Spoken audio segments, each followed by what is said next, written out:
What are you making? I'm making a castle. Nice. My daughter at 4 years old, she started getting sick. When they did an ultrasound, they figured out what she had, and what she had was Wilm's tumor, but it had covered the whole kidney so much that they had to do a surgery and remove the kidney. The trick was, by the time that she was diagnosed, it was already stage 4, which meant it had moved from the kidney and it was in the lungs and lymph nodes. It was everywhere. They had a trial at that time that they were doing, and my spirit just knew that that's the trial that we want to go in and do. So we went with the trial. She only had 30% chance to survive. From then on, it was the chemotherapy and go step by step. It was looking good until she caught an infection and she had zero immunity.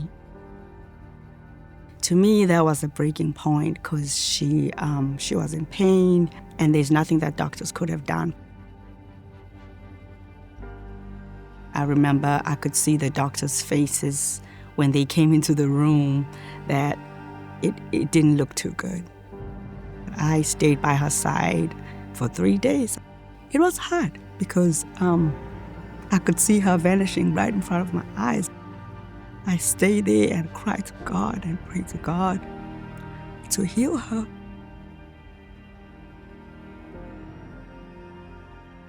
I remember those 3 days. Like the next day, it was God just heard my prayers. Her numbers started going up. She fought the infection and we left the hospital. So there was a victory, and then we were done with the treatment. After the treatment, she was done. She was cancer-free.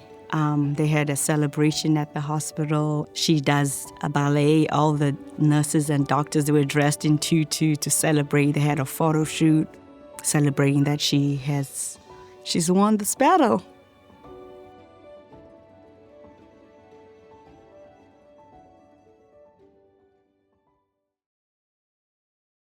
In 2017, the cancer comes back.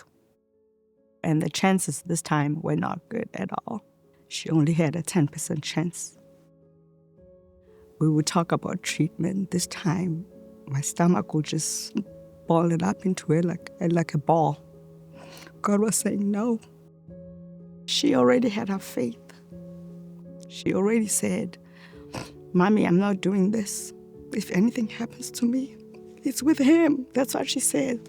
She said, if anything happens to me, that's on him because I'm not doing this again. So basically, we both were in agreement. And in the middle of that, my grandmother dies. So my prayer warrior is gone, and I just didn't know what to do. So we go and bury my grandmother, and I come back.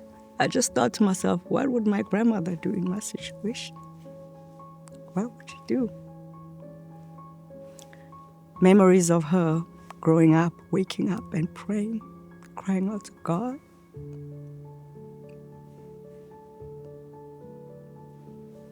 That's what I started doing.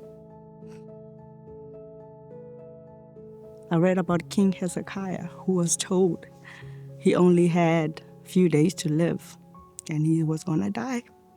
But God sent the prophet and said he will add 15 more years to his life.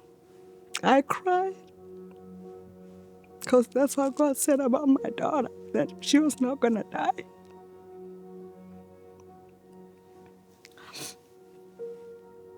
And I was still going to the doctors, even though we had opted not to do the treatment, but we will still go and get checkups. Every 3 months, we'll get a scan.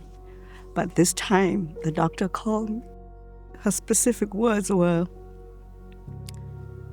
I cannot lie to you and tell you and give you an excuse or an explanation as to what happened, but the tumors are vanishing.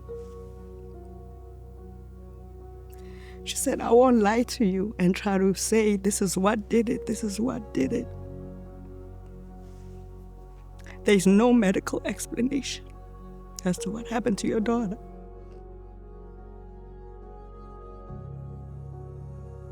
He heals us in different ways. Sometimes he uses the doctor and the medicine to heal, and sometimes he does a miracle. I feel like God was using my experience as a way to show that he does do miracles. And when you pray to him, he answers your prayers and he hears you and he listens to what you're asking of him. I feel like I'm a walking miracle sometimes. I want my story to help other people as well realize God is there for them no matter what, and he hears your prayers.